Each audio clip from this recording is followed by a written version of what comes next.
Hello, I'm Jo, and welcome to the Midlife Entrepreneur podcast, a new show that's all about building a business in midlife. My guest this week is Clare Shaw, musician and founder of Mini Mozart, a London-based music education company offering live classical music classes for babies and toddlers. Established in 2005, the programme was created to introduce young children to the joys of music through interactive sessions led by professional musicians.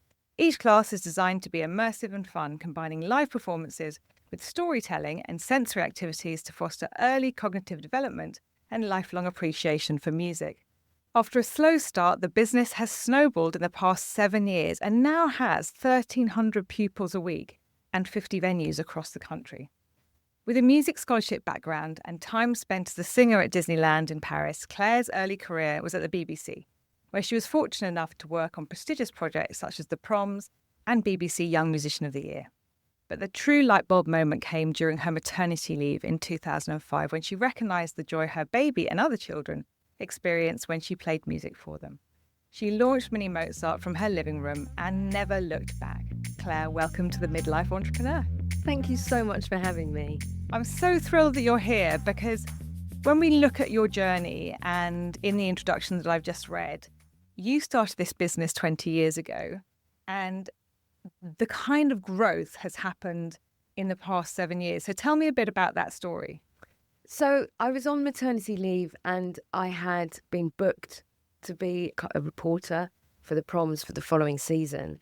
And then out of the blue, I got a phone call and it was like, it's not happening. Someone else has got the job. And anybody that's had a baby knows that your life is thrown up in the air. And you have a massive kind of identity crisis a bit. You're suddenly a mum to someone and it changes the way you feel about your work and everything. And basically, I thought I was going back into this old life and it was just whipped away from me. So I was like, okay, quick kind of audit of my life. Like, what do I enjoy doing? What do I like? And I'd been to music classes with my baby. And honestly, it was just so bad. And you sit there, I think, as a parent at a lot of those things, and you're like, you can't believe that you're waving at a kind of like manky mascot or whatever it is. And it's just really, and I see that now in the women in my classes. They're amazing women that are on maternity leave and they've run incredible companies or done incredible things. And it's like, I'm not going to make you wave at a manky mascot in my class, you know. And so I just experimented from there. I have my NCT friends from our group in to come and try a couple of formats out. And it was just amazing. We had like a room full of 10 mums and babies and none of them cried for 40 minutes. And it was like, oh my God. What a relief. Yeah, exactly. It's such a simple concept, really, isn't it? But of course, it's not rocket science. It's not rocket science, but there's manky mascots and then there's something that people feel that they're doing for their children and themselves that actually feels really great. So there is quite a broad spectrum, I'd imagine, of quality. Yeah, for sure. And I think the thing is, I was always cognizant that we have two audiences. We've got the babies, obviously, and this is who we're trying to develop. But the mums and the parents, more increasingly now, we have grandparents in as well, which is lovely. They're the paying clients and they're in the room too. They're half the people in there. And you've got to make sure that what you're doing is exciting and not patronising and everybody just can sit there and be themselves in the room. So that's a really key part of the Mini Mozart experience is that we really take care of the parents as well.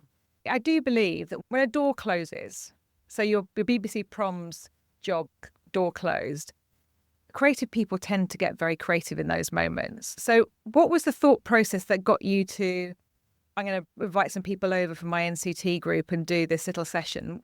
What was that? It was, what do I want my life to look like now?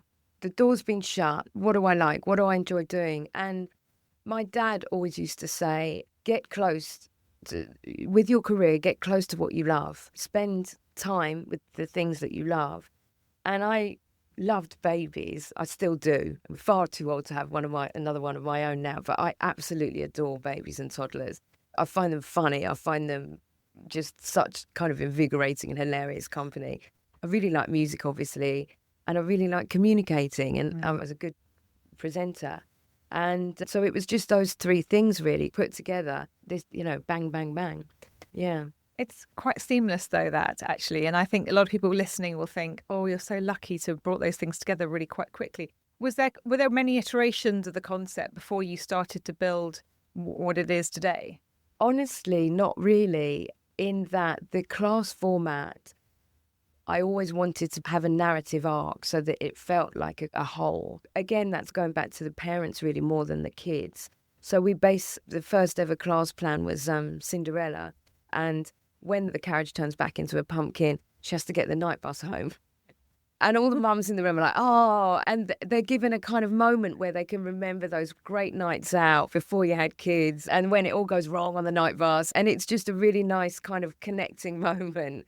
And so that was a winning formula right from the beginning. What massively changed was that I was very easy come, easy go about it. I was very fortunate, I'll be honest, in that my husband had a kind of job that meant that I didn't need to earn loads of money very quickly. Yeah. And it's a huge privilege, that. And I don't underestimate the enormous kind of gift that is. And so basically, I literally had a pot on the piano. I'd been a singer in previous lives and, previous lives, previous. We're going way back to the exactly. 1700s. Yeah, exactly. Yeah. And in America, when you're a singer in a bar, you have a jar on the piano and people put tips in. I was like, let's start like that. It wasn't tips. I was like, the recommended fee is whatever it was, £6 or £7. Yeah. Take the change out. I didn't want to be there. Yeah. And all that. And so that was very casual. And it got very successful. And I would sometimes come out with these kind of like wads of money. And Philip, my husband, said to me, one day, Claire, you're going to get somebody on maternity leave from HMRC and you're going to be in a whole load of trouble, because I've been really easy come, easy go about it. And it was like, okay, this wasn't that long in. This was only like 9 months in or something. I was like, okay, I've got to sort this out. And so then it's the kind of professionalization, really, of the business over the years that have marked these really step changes in terms of my ability to grow and also it being a proper job. Yeah, and I suppose you were juggling having very young children and doing this, I'm guessing, at home. Yeah. It sounds, so you were doing it at home. You had your kids as well. So what would you say in terms of the cadence? When did you start to take on, because I'm assuming you were the one playing the music at the beginning. Yeah.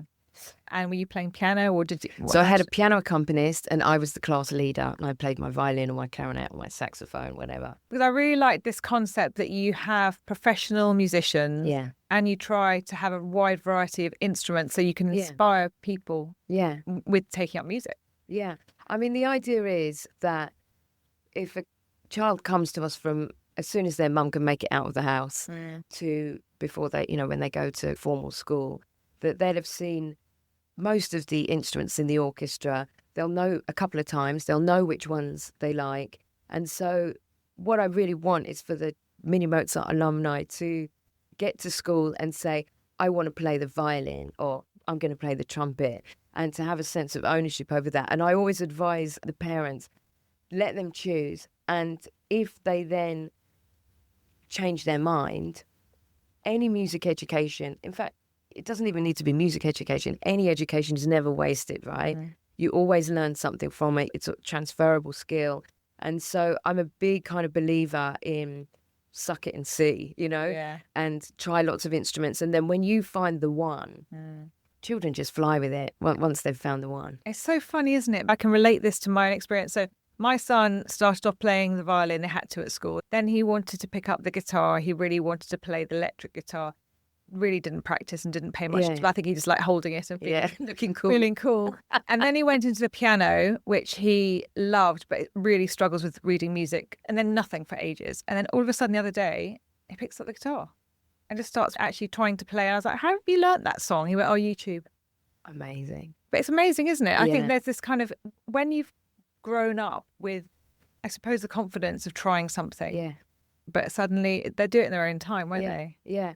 And I think that thing about him picking it up out of the blue is really interesting, because nowadays we're quite a godless bunch, aren't we? Not many of us go to church, or there's a big gap, I think, that the self-help industry has filled up of a kind of spiritual guidance and looking for purpose. And I think with music, it's such a whole brain activity. You can't do anything else when you're playing the piano or playing the guitar. Or You singing. can't, or singing. You can't be thinking about what you're going to cook for tea. He can't be thinking about the fact that he hasn't put should be his doing his homework in. homework. Exactly, yeah.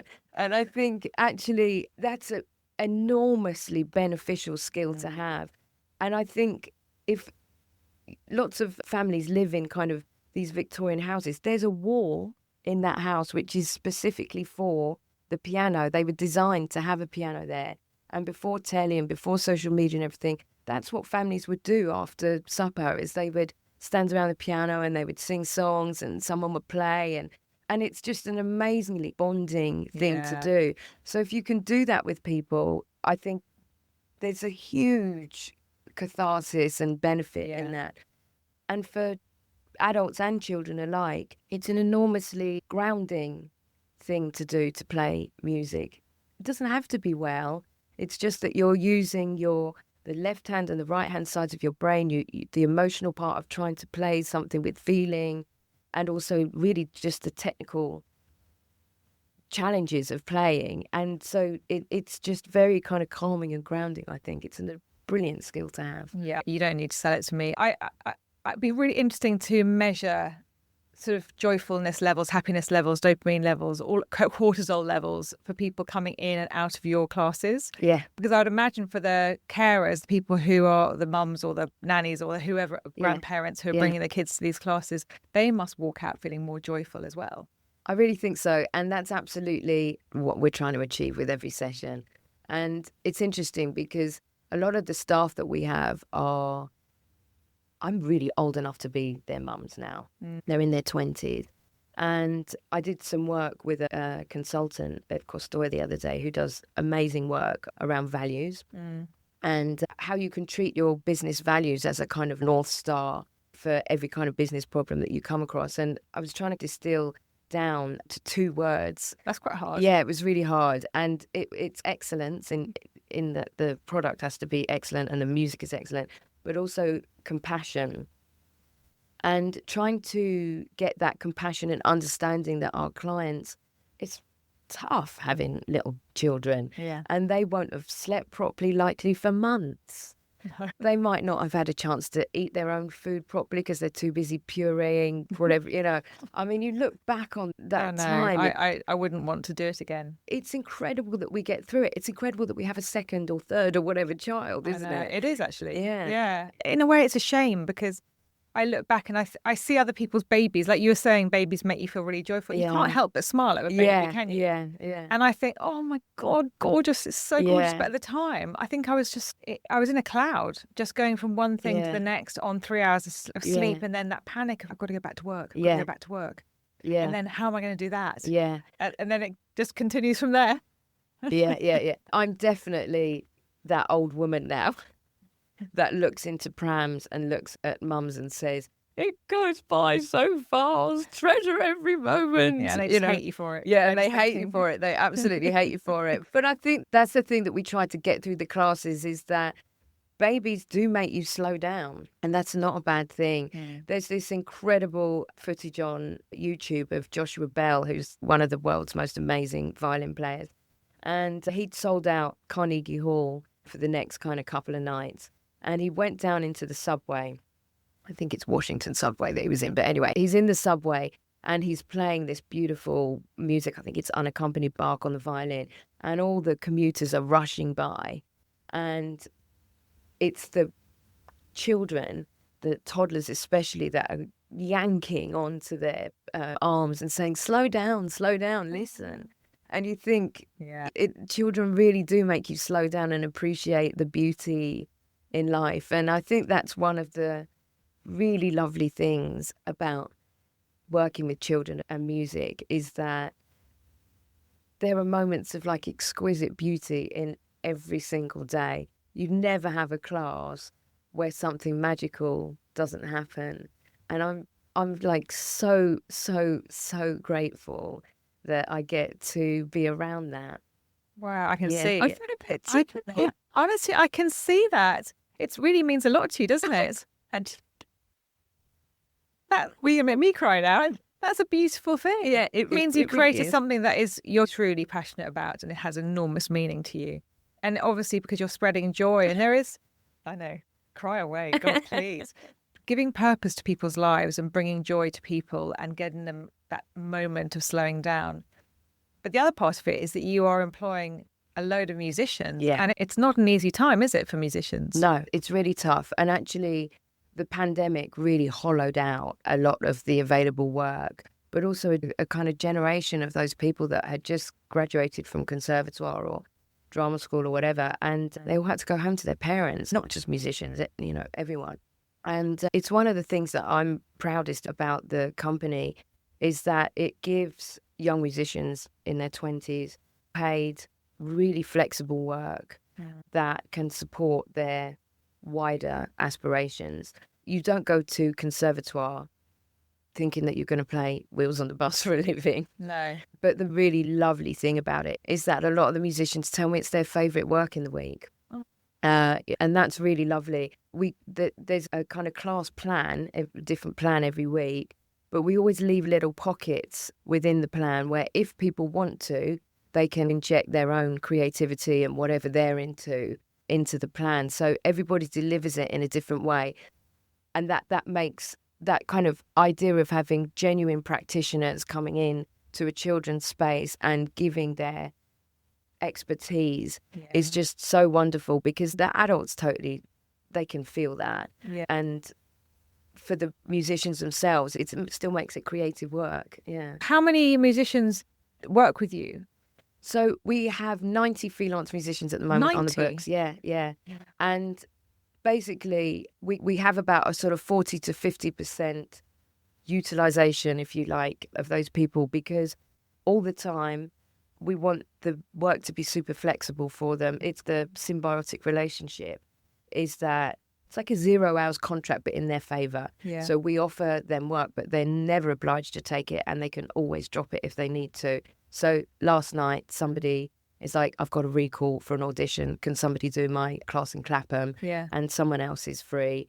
And so it just is a very that's mutually so nice beneficial. for them. It's amazing. Yeah. So you're the one structuring and organising the locations, I guess marketing the locations. They're all on your website. Yeah. And so people will they sign up through your website? Is that how it works? Yeah, they go to minimozart.com. They search for their nearest class. And we did a lot of work over trying to make it flexible for people because a lot of these kind of classes, you have to sign up for a whole term in advance. And it might be that your kid's nap time changes or it might be just that they go off the class. It happens. Yeah. And so we have a kind of monthly subscription. People can cancel any time. And again, I think that's going back to this thing of values. If you have compassion at the core of everything, it's like, of course life changes. Yeah. I understand that. Just cancel. It's no big deal. There's no kind of touch point. People just do it through the website. And so it's very easy come, easy go.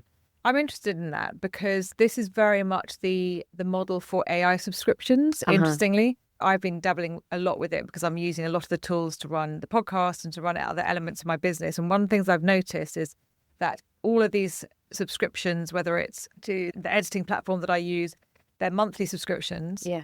I can cancel them at any time. Yeah. Obviously, within the month, you pay for the month that it's done. Yeah. But that never used to be the case. Yeah. I think that being tied in or having to give 6 months notice is Yeah. very stressful. Yeah, it's really stressful and it's not realistic about how life works.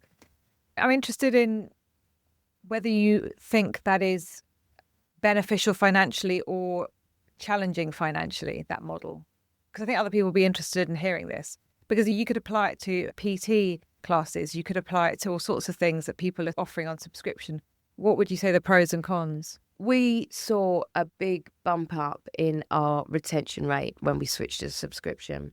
Because once I took a step back, it was during the pandemic, and I'd had time to look at our business model. And one of the kind of really hectic points 3 times a year was just before term started, when you're panicking that there's nobody booked in.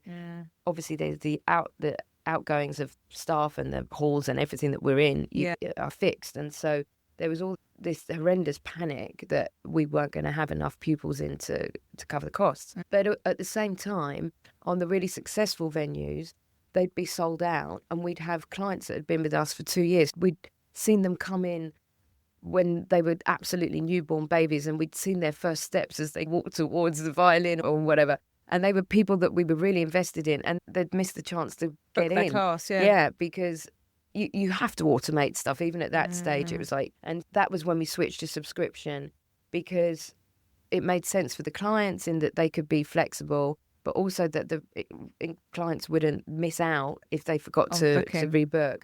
And for us, it's just guaranteed. We've got a sense of how much money's coming in, so it's a lot easier to do the business planning. Yeah. What's your business look like in terms of employees? Obviously, you've got the musicians which are employed on this kind of flexible contract. Just come in and how many other people do you have in the business? So it's really interesting you ask that. Before the pandemic, it was just me and a freelance office manager. Yeah. I've got a great friend who I went to university with, Emma, who runs the classes in Hertfordshire. So she was like an unofficial number 2. Yeah. And somebody that I could bat ideas back and forward with.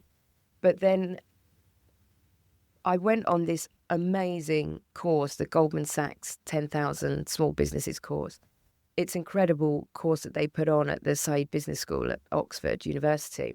Oxford for a start, right? I mean, it's mind-blowing. It's mind-blowing. Yeah. And their whole thing is work on your business, not in it. And it's so obvious. Yeah. But basically, I was doing everything, absolutely everything. I was the copywriter, I was the talent manager, I was the kind of venue finder, just absolutely everything. I was the chief dep. If somebody else was ill, often it was me that was going in and covering actual classes. And it was like, I can't. And you're also training all the classes to all the every musician that you take on, you've got to train a class. Yeah, exactly. Yeah. So it was huge. And this is why I think that my kind of journey fits this podcast so well, is that it was just me up until midlife. And then when my kids were kind of old enough to not need me so much and they've gone off to uni now, this has been the moment where I think this is my time. Yeah. This is how I can focus on the business now. I'm not juggling as much as I used to. And so now I've got like a really great core team of people that are on the staff or on payroll and support me. I've got an amazing office manager called Veronica, who came to us from a Kickstart campaign post-pandemic. She has the most phenomenal brain. She put herself through her master's degree while working pretty much full-time at McDonald's. So that gives some sense of this girl's work She's ethic. determined. She's determined. She's unbelievable. She's a really key and very treasured person. And then I've now got a full-time marketing person, which is, again, so obvious that if you've got extra distressed stock in your business, for me, that's empty places. Yeah. You need someone to market that. Yeah. And it's not me. It's I don't know about marketing. I've been doing the marketing for a long time. Yeah. And what has that given you in return? It's meant that last week I was in Japan for 2 weeks and I didn't work. It means I went on holiday. Yeah. There's no small thing for an entrepreneur, right? It means I remember my friends' birthdays and get presents for people. It just means that all of a sudden life opens up a bit more and you can see I'm not firefighting, basically. Does it give you the opportunity to also lens back in on your business from the outside? 100%. Because I think when we're in it, I'm definitely at the stage before you. I'm in the stage where I'm doing everything and I know that's not sustainable. In fact, I can feel it's not sustainable because I'm getting really tired. Okay. And just doing too much and getting involved with too much and doing things that are definitely not my wheelhouse and therefore I'm not that good at them and I also don't want to do them. And what I feel is a shame is actually my skill is in being more visionary and being more ambitious and being more coming up with ideas, and I'm not doing that as much. And I think this sounds like that's where you were at prior to taking on these amazing people. Yeah.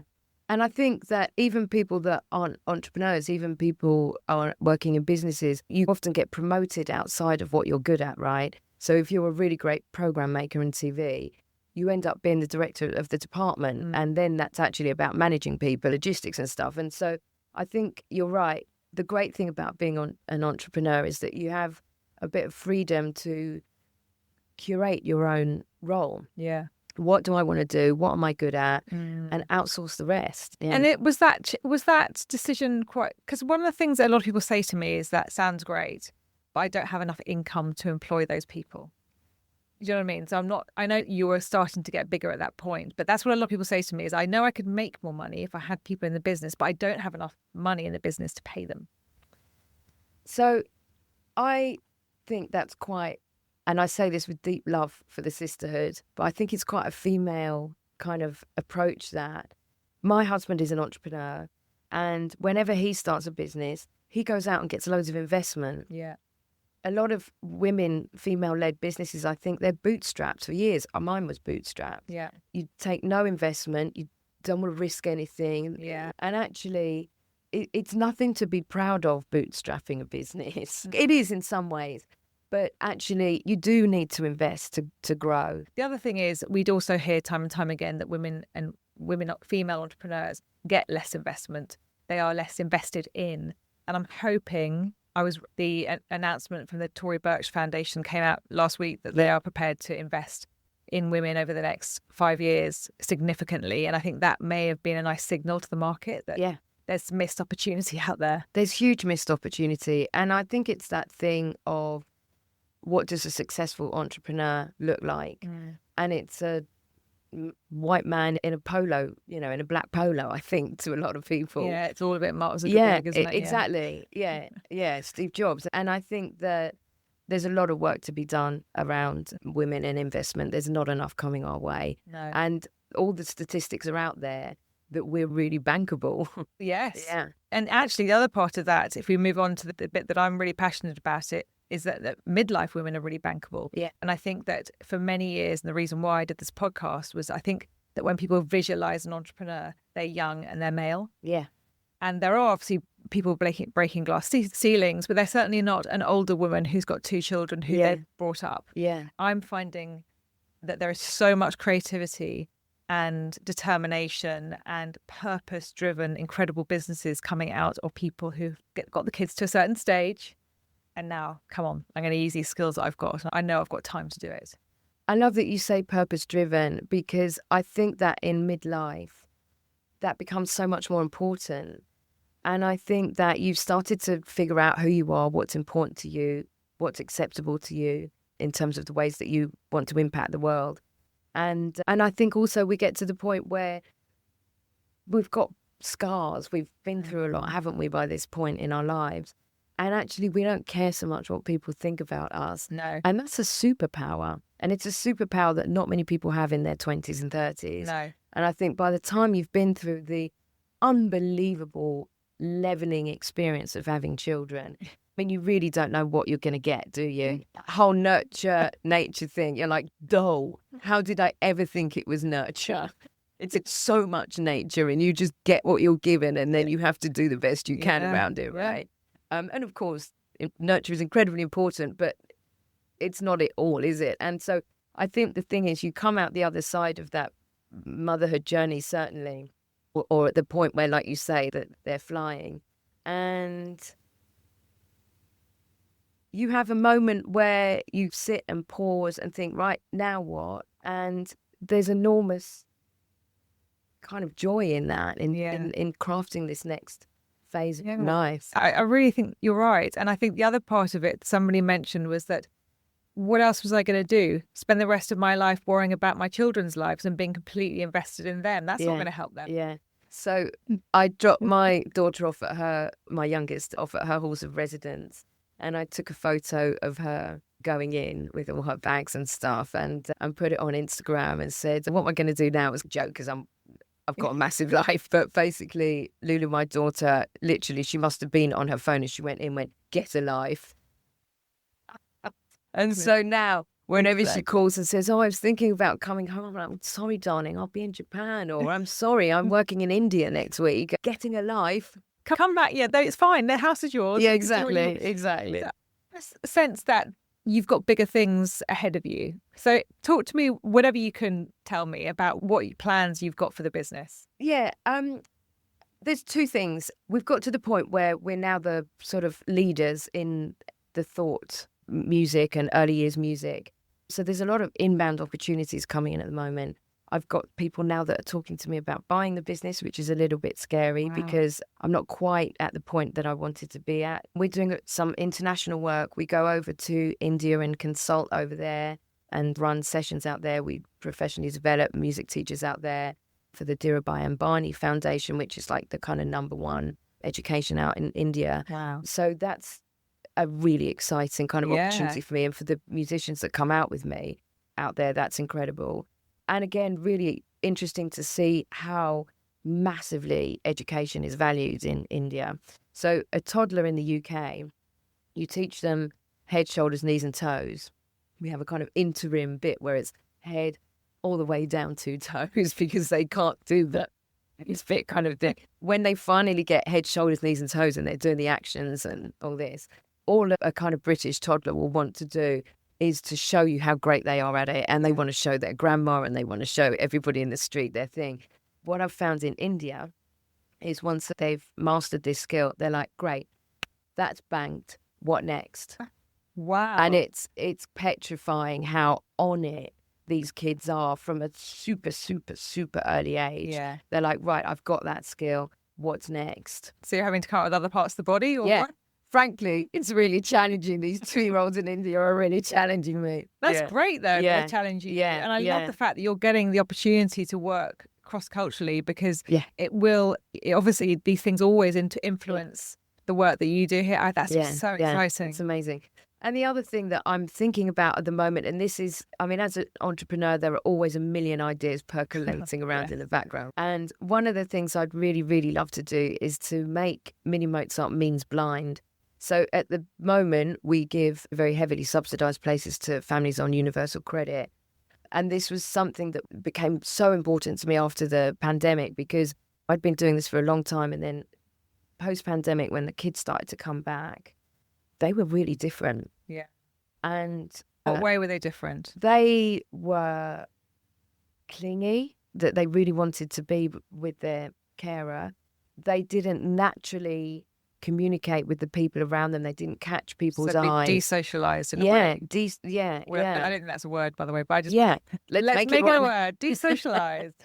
They didn't. Their faces weren't as animated, and I think that was because people were behind masks. This is terrifying. Yeah, it was really, really quite disconcerting, and their language wasn't as developed. They couldn't understand people that weren't their parents as well because they hadn't had that much exposure to different ways of speaking and all this kind of thing. So it was like, wow, I think it will be really interesting to see what happens with those children as they get older, because the brain is so plastic at that point. You're making billions of kind of synapse connections and all this sort of thing at that age. And it's all really, really, really important work that builds the foundations for if you're going to be a maths professor when you're 25 kind of thing.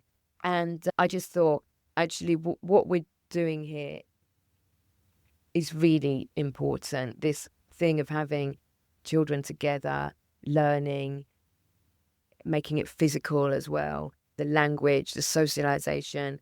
We always teach music as a team sport, and that it's such a kind of formative experience, and it shouldn't only be available to people that can pay for it. Yeah. And it's become a real kind of passion of mine now.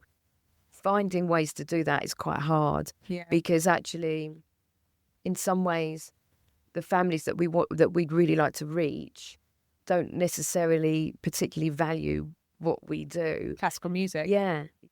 Could you do it through churches or through some of those communities that already have value in that kind of community and singing? And I don't know. I know that you said that it feels like spirituality is slightly died, but I think in some communities it's very vibrant. Yeah, absolutely. Yeah, and that's certainly a thing that we're working on, broadening the story matter that we do as well. Yeah, we're kind of experimenting with thinking about ways to do a sliding scale of fees. But it's really difficult because actually even if you're getting somebody else to self-identify, it's quite intrusive questions that you would need to ask somebody to. You ask your community to donate a class as part of a fundraising activity. Yeah, and we do that. So one of the things with the subscription system is that if you can't make a class, you can either do a makeup class at a different venue, you can donate it to a friend, or we say donate it to the bursary fund, which is really lovely. Yeah, that's really it's lovely. just a sort of way of anonymous giving. I'm just wondering whether any of these incredible musical education institutions could start to raise funds as well, because it's in their interest for people to be indoctrinated into the concept of music early on. And I suppose if they are prepared to, I mean, it's not a huge fund we're talking, is it? Yeah, no. But it could be something that they could, just an idea. Yeah, I have to say, in the back of my head, I would love for somebody like the Royal Colleges of Music to come along and buy the business, because it makes a lot of money, what I do. So it would make money for them. They would be able to give out more scholarships and bursaries and kind of thing. But also, it's a really great career path for their alumni. If they could say, when you leave here, we can guarantee you a couple of mornings a week teaching this. This will give you a launch pad to get pupils with their families, older kids and this kind of thing. So there's a very kind of circular model there. We're informing the new generation of classical music lovers, etc., etc. So yeah, that's my perfect plan. That's your dream. I didn't even have to ask you what your dream was. It's just there. If you heard it here first, guys, somebody contact Claire, please. We have a tradition on the show where I ask all the entrepreneurs just to pass on a few more tidbits, really concerning the business and maybe the things that were worth investing in and things that were more challenging. And it's called the 3-2-1s. So it's 3 things you've invested in that have been worth every penny, 2 things you wish you'd done differently, and 1 person you'd like to thank. And I always say, could it be not a family member? Sometimes people break the rules. Not very often, but they insist, but only because I often think in our careers and our lives, there are people who have come into our life. They may not even be somebody who we know, who have really inspired our own journey. And I think that's important to put it out there to say thank you. So 3 things you've invested in that have been worth every penny. Education of myself. So taking the time out of the business to go to, say, business school with the Goldman Sachs program and do that was absolutely transformational for me. And that kind of was a springboard for me. And when did you do that? I did that 2 years ago. 2 years. And was it something that somebody else had recommended, or how did you find it? So I'd got to a point where I'd taken the business as far as I could take it on my own. We were turning over about £600,000. We had about 40 or 50 musicians on the books, about 30 venues. And honestly, it was too much, even with a great kind of admin support team around me. And I was getting to the point where actually this is a proper business now. We're making some proper money here. We're turning over some proper money. Yeah. And I know absolutely nothing about how to run a business. I'm a musician. And so I started to look around for MBAs, but that wasn't quite right. Yeah. And the Goldman Sachs 10,000 Small Businesses course is exactly for people that have just gone and done it. Yeah. And then made a success of it, and then got to a point where I was like, oh, actually, I might need a bit more. I might need a little bit more kind of structure. I didn't even know how to read a profit and loss sheet when I got on that course. Yeah. Which is so many people will be in the same position that you certainly if you're going in for looking for investment, you need to know your numbers, and you need to know why those numbers are those numbers. Yeah. And I think that course made me shift from thinking that I had just been blessed by the serendipity stick and I was in the right time at the right place and all that kind of thing. And I had been thinking that I'd just been really lucky, and whenever anybody said what you've done is really impressive, I would kind of poo-poo that and say, oh gosh, I'm just really lucky. And I would like belittle that. And actually what that course really made me do is take a step back and think, yeah, I've built something really impressive here. Not only is it a great product, I'm employing a lot of people that wouldn't be able to use their skills otherwise. And it's a profitable business model. And I'm really proud of it. And so one of the things I'm really working hard on at the moment is when people ask me what I do, is to say I'm the director of a business, as opposed to I'm a musician. And it's such a big kind of shift. I'm still not quite there yet. That's a female thing too, I'm afraid. Yeah, I come across so many fabulous women in their 40s and 50s that are thinking about making this kind of leap into starting their own businesses But they don't think of it as a business. They think of it as a service. And I think if you get into the headspace straight away where you're thinking, well, I'm setting up a business, that helps. Yeah. You scale everything in the right way or set everything up for scaling going forward. But the other thing I feel is that so many women stop themselves from making the leap of setting up a proper business. They just educate themselves to the nth degree. Yeah. They know so much about their subject. They've read everything. They've listened to all the podcasts, watched all the things. And actually, it's like, just do it. Yeah. That's my number one piece of advice for anybody thinking that they might like to inch into, no. Just jump. Just do it. Yeah, I love that advice. So that's the perfectionism that we see in so many young women, and it goes all the way through to the rest of your life. Yeah. And in the work that I do, a lot of it is about get out of your way. Yeah.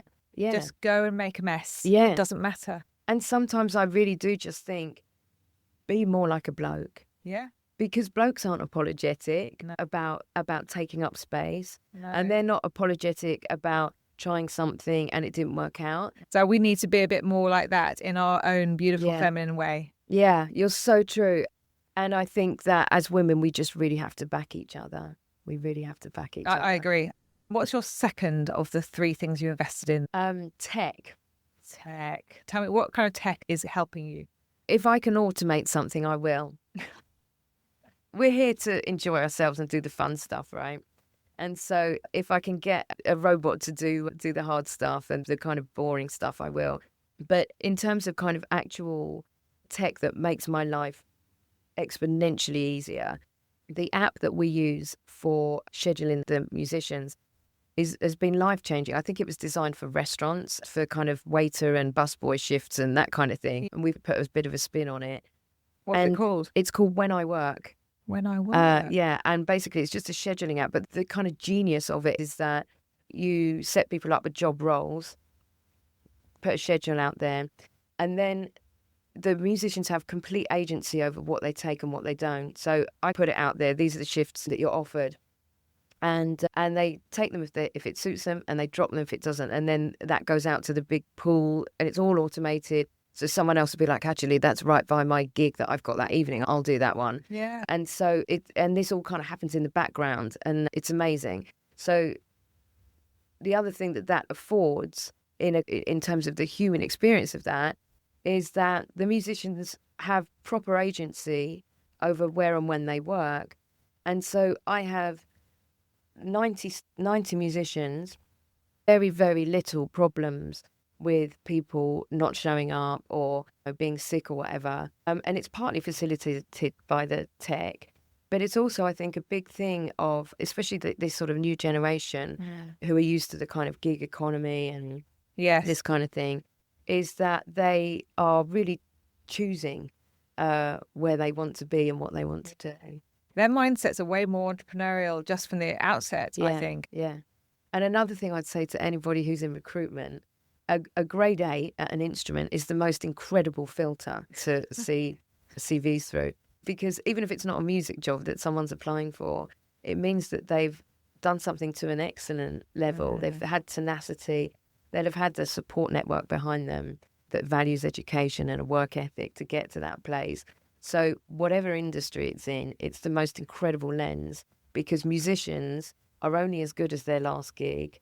They've had to work incredibly hard to get a kind of excellence in something, and you can't hire a better staff member than a musician. Than a grade 8 musician. Exactly. Wow. And what's the third thing that you invested in? I think people. Yeah. We're super flexible about how we allow people to work within our business. I have a lot of heated debates with people that operate their kind of HR in a more sort of traditional way.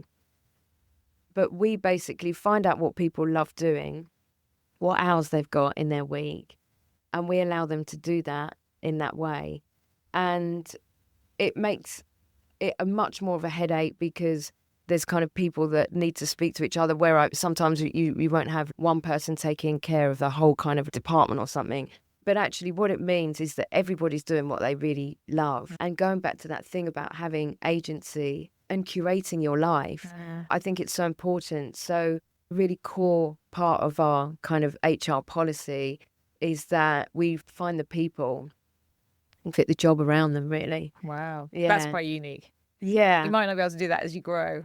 Yes, I know. But then the thing is that there is somebody now that wants to be the proper head of marketing. So that's a full-time job. You knock yourself out, you go do that kind of thing. That's true. Yeah, That's but true. then You there's are gonna still get somebody people, that's a great videographer that wants to go around the classes. So and I love that about being around inspired people. And like you say, I think the thing that you've really hit the nail on the head, and this is a good point for everybody, is that if you are providing them the ability to do exactly what they enjoy doing, with a few caveats, because there'll be moments of things they have to do, usually to do with paperwork or some kind of practical thing but they're going to do that with full 100% energy. That's it. Yeah. And you create a nice environment for people. That's it. Yeah. Yeah. With compassion. Yeah. Going exactly. back to your value there. Yeah. 2 things that you wish you'd done differently. I wish I'd found a mentor. Honestly, I'm still looking, because it's really hard doing everything on your own. And especially if you're not trying to do it the way that everybody else does things.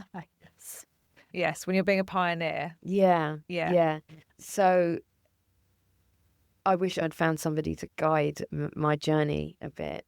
And I got a lot of support in that way through the business program I did at Inside Business School. One of the best things about that program is that you come out with a cohort of fellow founders who are incredibly supportive of each other. And so that's filled that gap quite a lot for me. And I met some amazing professors on that course as well. But I think, had I had somebody to guide me earlier, I think I would have scaled even bigger, even faster. So what I'm hearing is you would have been more ambitious. Yeah. Interesting. Yeah. And I think it's that, again, it's that kind of light bulb moment where you realise that you have created something that is substantial, and it's moving into that headspace. I think I would have done a lot sooner. Shoulda, coulda, woulda. Yeah. And is there another one of things that you wish you could have done differently? On the whole, shoulda, woulda, coulda thing, I'm not a big believer in regrets, because I think that if we're the sum of all our actions, and I wouldn't be living this version of my life and Mini Mozart if I'd done things differently. And I absolutely love what I do. I love the business I've created. And I love this moment. I feel like I'm in a real sweet spot where it's all ticking along and we can be really exciting, and the opportunities that AI affords and those exciting things, for example, I'm at a point where I can take a step back and look at that and really have fun with that stuff now. It's difficult to have regrets when I'm really loving. But it's not so much regret. It's more that if somebody is starting out business now, you've got the benefit of, okay, I know that things have accelerated dramatically in the last 5 years, but you've been doing this for quite a long time. It's clear that it's a passion and it's something that that means a lot to you. What I mean by that question is more, is there something that if you'd have done it, it would have made this moment easier, more effective, more, I don't know, you'd be able to reach more people? Those are the kind of questions I'm asking, is more that with hindsight, not that you regret doing that was wrong, more that a lot of people have said, I wish I started earlier. Yeah. Because they're really enjoying what they've done. And you've said that because you said you could have been more ambitious had you had the mentor and the support and somebody going, come on, just do it. Come on, I'll be here. I'm here to support you. And we all need a bit of that. Yeah. Partly it's what coaching is about. Partnering with a client to be the cheerleader, to give them the confidence to think big or to just move forward in a meaningful way. So it's really more about, is there anything there that you think, actually, if I'd done this, then I could do more? If I'd have understood the numbers earlier on, I think I would have been able to scale much bigger. And that's not about having a mentor. That's really just about getting behind the business. And I think that once you've got a kind of proven concept and a product that absolutely works, actually, at that point, rather than just thinking about scaling, it's educate yourself on that kind of business stuff. It would have been a completely different journey had I had that knowledge and had I had that kind of confidence that I was a business owner and not like a music teacher. Hobbyist, yeah. That really goes back to what you were saying earlier on about the way women view some of these. I think now people call them side hustles and stuff. So if you're viewing it as something that you're doing to supplement a bit of income, pay for your Sainsbury's shop or whatever, if you're seeing it like that, then it will always be like that. And you don't need to get your head around the numbers, because all you want to know is that the jar of money is going to be there so that you can buy some bits and pieces. Whereas if we flip our attitude and go, oh, I've started a business, or I need to understand about this, or I need to understand what scaling looks like, or I need to understand my profit and loss, or am I operating at a reasonable level, or my costs too high, then it's completely different, isn't it? It's completely different. And actually, there's a load of amazing resources. Coursera, is that how you say it? Excellent, yeah. Yeah, where actually if you just go through the process of writing a business plan, go through the process of identifying your ideal client. Yeah. It's really important. Does that person exist? I hear this all the time. Yeah. And just going through those kind of, it is like a basic kind of like mini MBA type. Yeah. It's a discipline, isn't it? Yeah, it's a discipline. And actually, if you've got a side hustle, that's a really fun thing to do. If you just set aside, even if it's an hour a week, just to go through one of those kind of items that you would have to do if you were seeking investment, then actually throws all sorts of light and opportunities and revenue streams that you wouldn't have realised you had. Yeah. One person you'd like to thank? Emma, who is my very, very beloved friend. We went to university and studied music together. She always said she wasn't going to have children. She didn't want children. And so she went off travelling and worked for record companies and had this most amazing kind of life. And then came back and was like, oh yeah, I do want kids. And she came to work with me, being a teacher at Mini Mozart, and has ended up being the most incredible confidant and person that she knows me so well, I can be really brutally honest with and bat ideas to and fro. And that's been really important the whole way through, but never more so than the pandemic. During the pandemic, our whole business was shut down. Yeah. And it was not just that our income had disappeared. It was also that a lot of these musicians that are used to income from me, that disappeared. And there's a lot of responsibility about that. And that's one of the things that you don't realise as your business scales. The more people that you're employing, you're important to them and the business is important to them. And so we pivoted so hard within a couple of days. So the last day before lockdown, we had a camera crew come into my sitting room and a sound man. And we had 3 or 4 or 5 of the musicians that weren't too frightened to be in a kind of an enclosed space with us. And we did one-take wonders of absolutely every song that we do at class. And this was an enormous benefit, my BBC background on this, because I already had an idea of how we were going to be able to use these to make a kind of like online class. And we have never, neither of us, Emma nor I, worked so hard for so little actual money. Yeah. But we created something so special. With those videos, we created this kind of live online format where the musicians, who a lot of them had gone back home to their parents, so they were beaming in from Wales or Ireland or whatever, and they would be like, hi, in from Wales today, and this is our story, and hello, Bobo, how are you? And we would be coming into these people's households where they were isolated with a baby. Can you imagine how brutal that was for that cohort of parents? And it was the most kind of magical thing. But then we had would play in these videos that were great, high quality, high production value videos for the actual songs, but we would tell the story and interact in between these videos. So it was phenomenal. And Emma was really instrumental in getting that together. And she did this amazing Christmas Eve. Remember the year that Christmas was cancelled, basically, I really very do. last minute, yeah. And she hosted this incredible multi-generational Mini Mozart class where we told the nativity story, and we, in advance, had recorded a video to show the kind of grandparents' generation how to use Zoom, how to split your screen so that you've got the child that you love is on one side of the screen and we as the presenters and the videos are on the other side of the screen.